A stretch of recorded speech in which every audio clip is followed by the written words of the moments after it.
ഇന്ന് തന്നെ ഡൗൺലോഡ് ചെയ്യൂ. കാണൂ നിങ്ങളുടെ ഫേവറേറ്റ് ഷോസ്. ചേട്ടാ, നമ്മുടെ ഹോട്ടലിലെ കിച്ചണിൽ ഒരു ഫയർ ആക്സിഡന്റ് ഉണ്ടായി. ഫയർ ആക്സിഡന്റോ?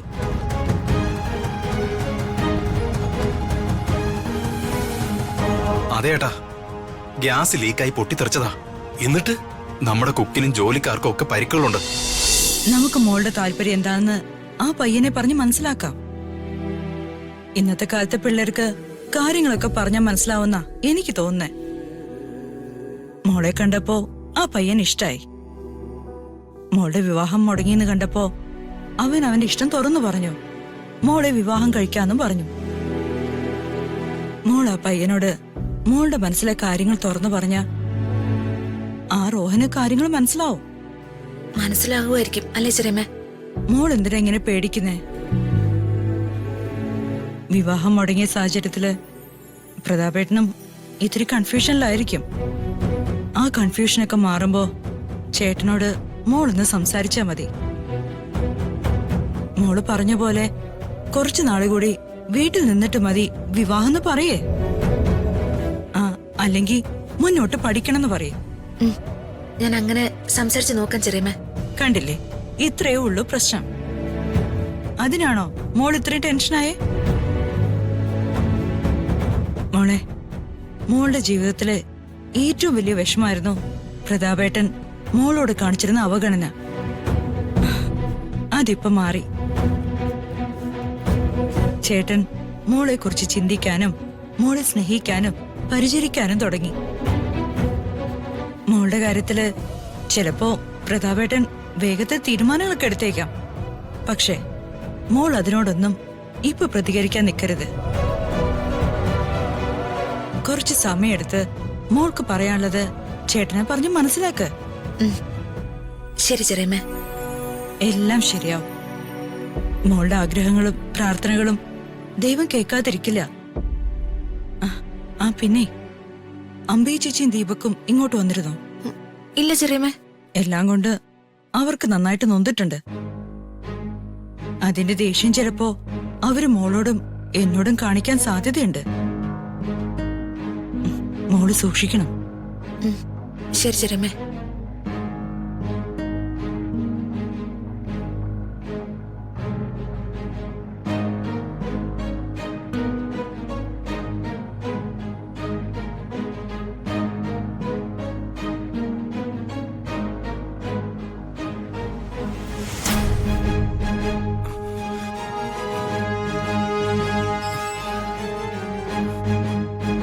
ചേട്ടാ, ചേട്ടാ, വേണമെങ്കിലേ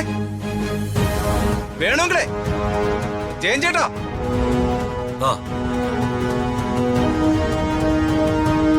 എന്താ സുശീല? ചേട്ടാ, ഒന്നിങ്ങ് വന്നേ. കാര്യം പറ. വാ, ഞാൻ പറയാം. വാ. ഇതെന്തോ പറയാന്ന് വാ. എന്താണ് സുശീല പ്രശ്നം? കാര്യം പറ. നിന്റെ മുഖം എന്താടാ കടന്നിൽ ഒത്തിരിക്കുന്നേ? ചേട്ടാ, ഒരു പ്രശ്നം ഉണ്ടായി. എന്ത് പ്രശ്നം? നീ കാര്യം പറ, വെറുതെ ടെൻഷൻ അടിപ്പിക്കാതെ. ചേട്ടാ, നമ്മുടെ ഹോട്ടലിലെ കിച്ചണിൽ ഒരു ഫയർ ആക്സിഡന്റ് ഉണ്ടായി. ഫയർ ആക്സിഡന്റോ?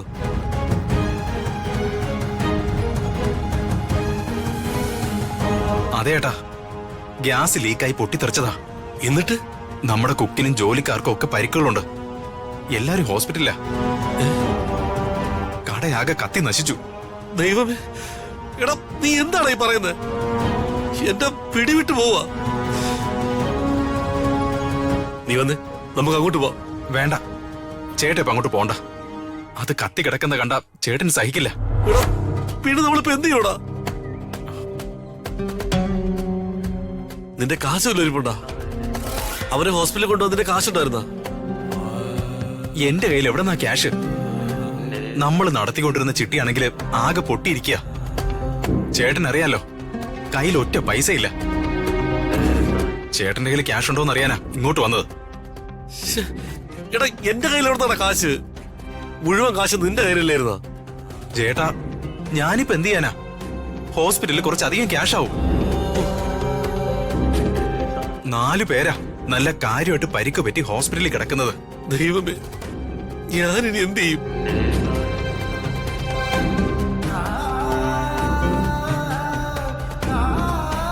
ജയൻ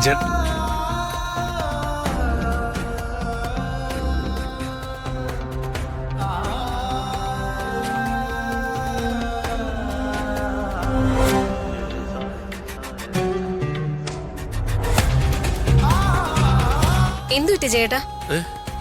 എടി എല്ലാം തീർന്നടി.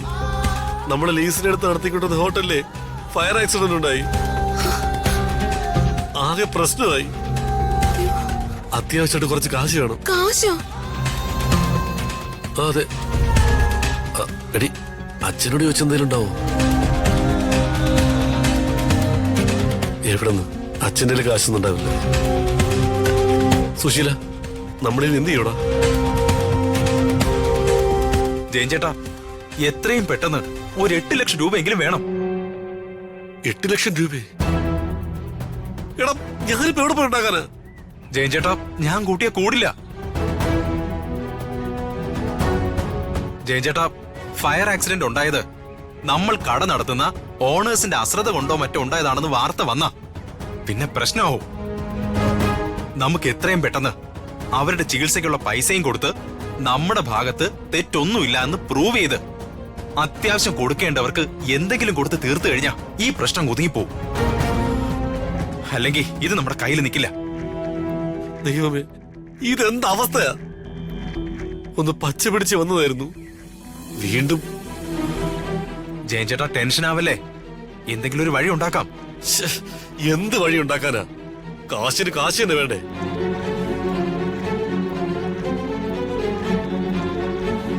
എടി, നിന്റെ കയ്യിലും കഴുത്തിലും കിടന്നെല്ലാം പണയം വെച്ചിട്ടും വിറ്റിട്ടും അല്ലേടി ഇത് തുടങ്ങിയത്. ഇതിപ്പോ നമ്മുടെ മുടക്കുമുതലെല്ലാം പോവല്ലോ. ഞാൻ അമ്മയോടൊന്ന് സംസാരിക്കാം. എവിടുന്നെങ്കിലും പലിശക്കെങ്കിലും എന്തെങ്കിലും ക്യാഷ് കിട്ടുമെന്ന് ചോദിക്കാം. വേണ്ട, അവരെല്ലാം ഒന്നാമതേ ആകെ പ്രശ്നത്തിരിക്കുക. ആ അറുതിക മേഡത്തിന്റെ കാര്യത്തില് അവരാകെ വിഷമിച്ചിരിക്കുക. ഇനിയിപ്പോ ഈ കാര്യം കൂടി പറഞ്ഞ അവർക്കാകെ വിഷമാവും. നീ അവരോടൊന്നും പറയണ്ട. ഞാനെന്തെങ്കിലും വഴിയുണ്ടോ നോക്കാം. ചേച്ചി, ഇനി കുടിക്കാൻ കുറച്ച് വെള്ളം തരുമോ? നിക്ക് സുശീല, ഞാനിപ്പോ കൊണ്ടുവരാം. ചേട്ടാ, ഇത് ആര് വിളിക്കാൻ പോവാ? ഞാൻ ആ ഫൈസൽ എന്ന് വിളിച്ചു നോക്കട്ടെ. ആ, അവന്റെ കയ്യിൽ എന്തെങ്കിലും കാണുമെന്ന് ചോദിക്കാം. ഫൈസലേ, എടാ ഞാനാ ജയൻ. നീ സംഭവമൊക്കെ അറിഞ്ഞു കാണുമല്ലോ. എടാ അത്യാവശ്യമായിട്ട് റോൾ ചെയ്യാൻ കുറച്ച് കാശ് വേണം. എടാ നിന്റെ കയ്യിൽ എന്തെങ്കിലും ഇരിപ്പുണ്ടോ? 50,000? എടാ 50,000 തികയില്ല. ഒരു 8 ലക്ഷം രൂപയെങ്കിലും വേണം. സുശീല, എടാ അവ 50,000 തരാന്ന് പറഞ്ഞിട്ടുണ്ട്. നീ അത് പോയി മേടിക്ക. കിട്ടുന്നത് 50, 10 ഒക്കെ ആയി. എവിടെന്നെങ്കിലും അത്യാവശ്യത്തിനുള്ള കാശ് നമുക്ക് അവിടെ എത്തിക്കാം.